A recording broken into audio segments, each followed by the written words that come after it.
السلام علیکم ورحمۃ اللہ وبرکاتہ۔ واجبات نماز کا بیان۔ واجبات نماز سے کیا مراد ہے؟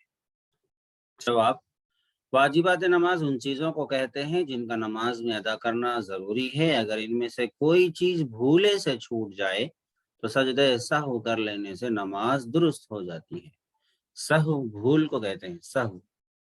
بہت سارے اب سجدہ سہو بولتے، سہو نہیں سہو۔ سجدہ سہو کر لینے سے نماز درست ہو جاتی ہے، اور بھولے سے چھوٹنے کے بعد سجدہ سہو نہ کیا جائے یا قصدن یعنی جان بوجھ کر عمدن کوئی چیز چھوڑ دی جائے تو نماز کا لوٹانا واجب ہوتا ہے۔ واجبات نماز کتنے ہیں؟ جواب: واجبات نماز 14 ہیں۔ فرض نمازوں کی پہلی 2 رکعتوں کو قرات کے لیے مقرر کرنا۔ فرض نمازوں کی پہلی 2 رکعتوں کو قرات کے لیے مقرر کرنا۔ نمبر 2، فرض نمازوں کی تیسری اور چوتھی رکعت کے علاوہ تمام نمازوں کی ہر رکعت میں سورہ فاتحہ پڑھنا۔ فرض نمازوں کی تیسری اور چوتھی رکعت کے علاوہ تمام نمازوں کی ہر رکعت میں سورہ فاتحہ پڑھنا۔ یعنی فرض کی تیسری چوتھی رکعت میں سورہ فاتحہ پڑھنا واجب نہیں ہے، جیسا کہ گزشتہ کل بھی مسئلہ آیا۔ اگر کوئی تیسری چوتھی رکعت میں سورہ فاتحہ بھی نہیں پڑھا تو بھی سجدہ سہو کرنے کی ضرورت نہیں ہے۔ اور پہلا جو واجب ہے یعنی فرض کی پہلی 2 رکعتوں کو قرات کے لیے مقرر کرنا، اس کا مطلب ہے سورہ فاتحہ کے بعد کوئی سورت پڑھنا۔ اچھا، فرض نمازوں کی پہلی 2 رکعتوں میں اور واجب اور سنت اور نفل نمازوں کی تمام رکعتوں میں سورہ فاتحہ کے بعد کوئی سورت یا بڑی 1 آیت یا چھوٹی 3 آیتیں پڑھنا۔ چھوٹی 3 آیتیں پڑھنا، ایک بڑی آیت وہ جو کل بتایا تھا 30 حروف۔ چوتھا ہے سورہ فاتحہ کو سورت سے پہلے پڑھنا۔ پہلے سورہ فاتحہ پڑھنا، بعد میں سورت پڑھنا۔ اگر کوئی پہلے سورہ پڑھ لیا بعد میں یاد آیا اور اس نے بعد میں سورہ فاتحہ پڑھا تو سجدہ سہو کرنا ہوگا، یا یہ کہ سورہ فاتحہ بھول گیا تو سجدہ سہو کرنا ہوگا۔ قرات اور رکوع میں اور سجدوں اور رکعتوں میں ترتیب قائم رکھنا۔ قرات میں، رکوع میں اور سجدوں اور رکعتوں میں، یعنی جو قرات میں ترتیب قائم رکھنے کا مطلب یہ نہیں ہے کہ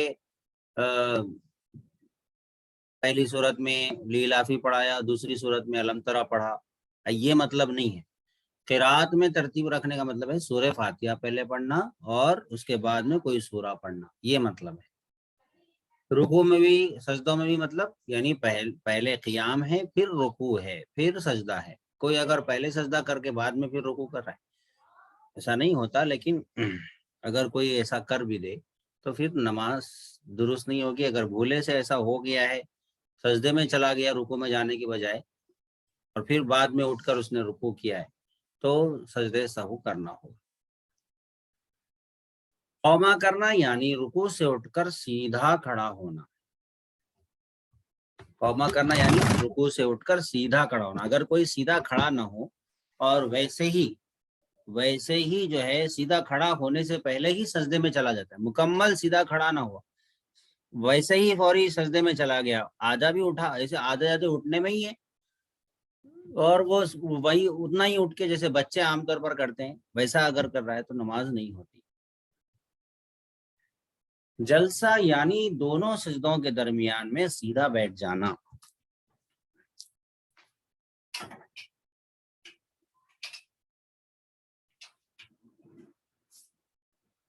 دونوں سجدوں کے درمیان سیدھا بیٹھ جانا یعنی اس کو جلسہ بولتے ہیں۔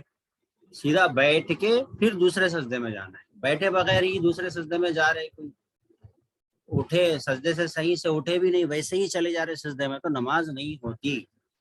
غلطی سے یعنی بھول سے ایسا ہو گیا تو سجدے سہو کرنا ہوگا۔ تعدیل ارکان یعنی رکوع سجدہ وغیرہ کو اطمینان سے اچھی طرح ادا کرنا۔ اچھی طرح ادا کرنا، اطمینان سے ادا کرنا۔ جلد بازی اس طریقے سے کرنا کہ ایک رکن سے دوسرے رکن میں جانے کے لیے جو وقفہ ہوتا ہے وہ وقفہ نہ دینا. قوما سے اٹھ کے سیدھا ٹھہرنا ہے، وہ سیدھا ٹھہرے نہیں اور ویسے ہی چلے جا رہے، اطمینان ہی نہیں ہے. بالکل ایک رکن مکمل کر ہی نہیں رہے کہ دوسری رکن میں چلے جا رہے. تو اس طریقے سے اگر کریں گے تو نماز نہیں ہوگی، یہ واجب ہے. بھول سے ایسا ہوا تو سجدہ سہو کرنا ہے. قاعدہ اولا یعنی 3 اور 4 رکعت والی نماز میں 2 رکعتوں کے بعد تشہد کی مقدار بیٹھنا. 3 اور 4 رکعت والی نماز میں 2 رکعتوں کے بعد تشہد کی مقدار بیٹھنا، یہ ایک واجب ہے. اور پھر 10واں ہے دونوں قاعدوں میں تشہد پڑھنا. تشہد پڑھنا الگ واجب ہے اور تشہد کی مقدار بیٹھنا یہ الگ واجب ہے. ٹھیک ہے، کوئی آدمی تشہد کی مقدار ہی نہیں بیٹھ رہا ہے تو اس نے بھی سجدہ سہو کرنا ہے.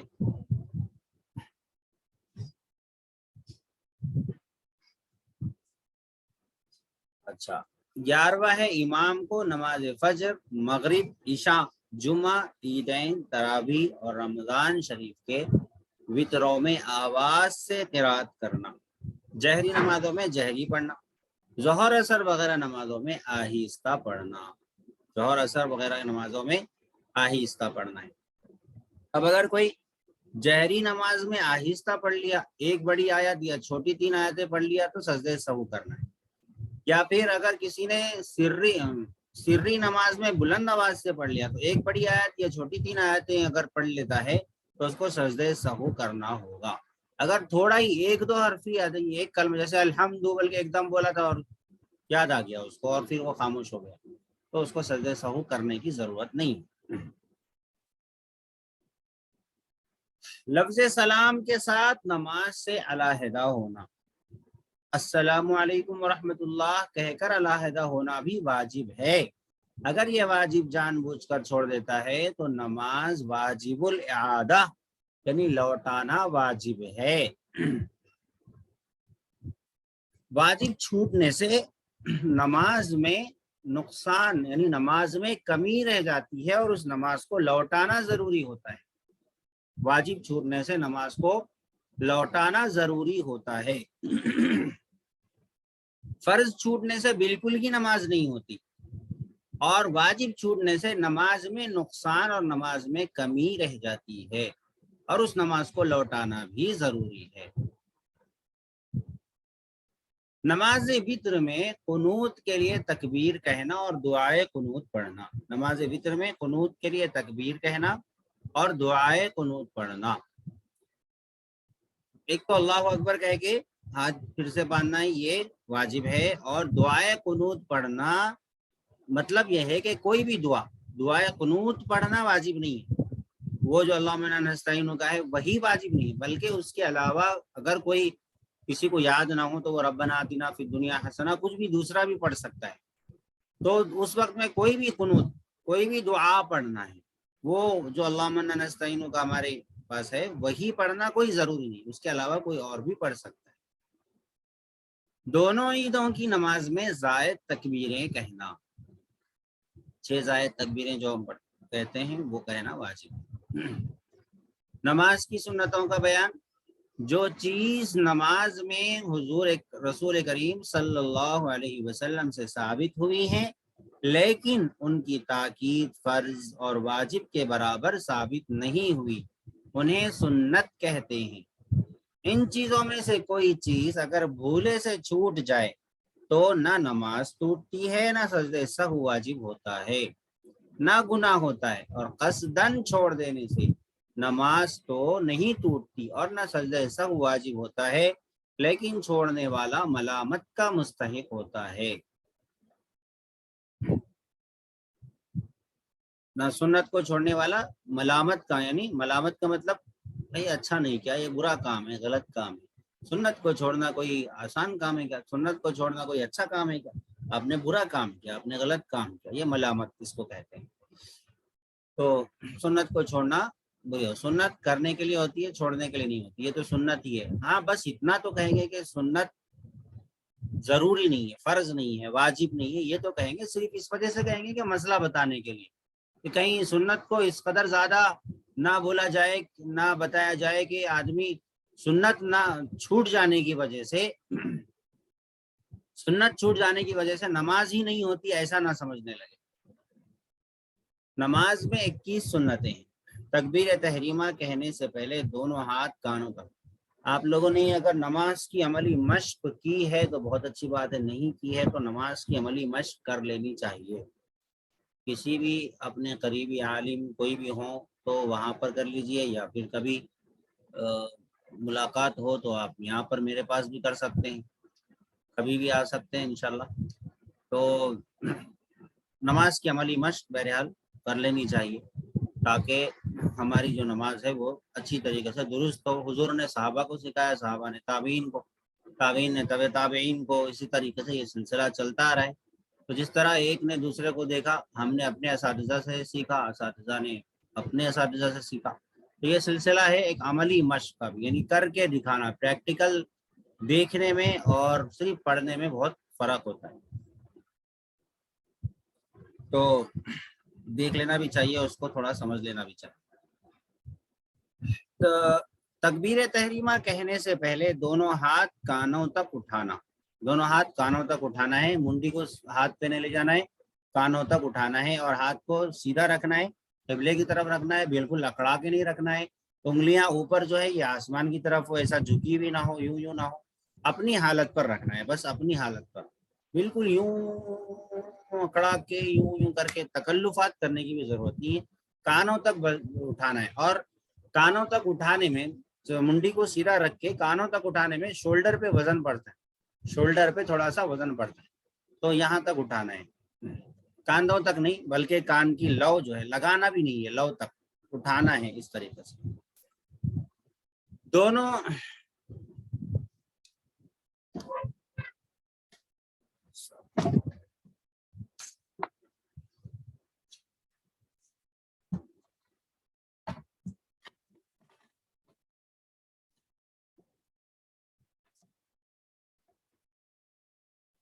دونوں ہاتھوں کی انگلیاں اپنی حال پر کھلی اور قبلہ رخ رکھنا۔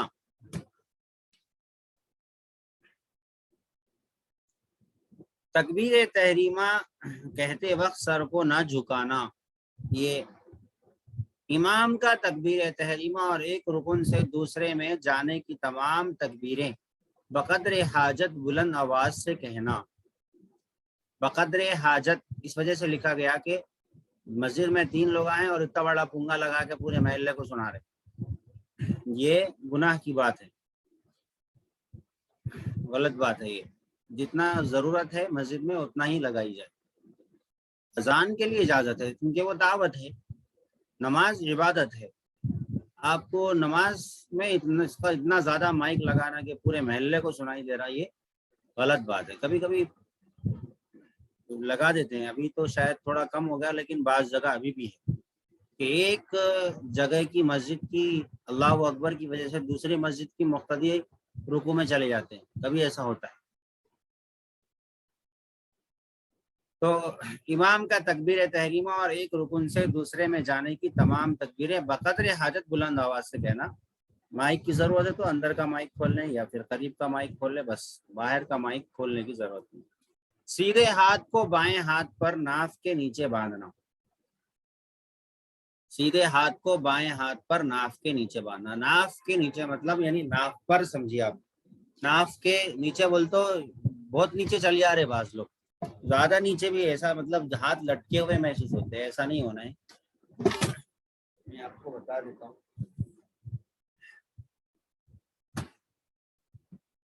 فل ہوتا ہے۔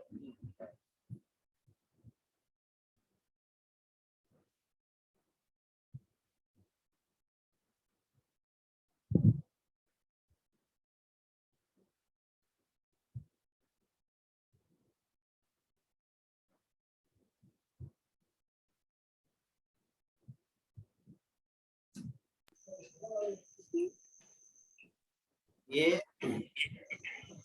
اس طریقے سے یہ جو ہے کمان کی طرح آنا ہے،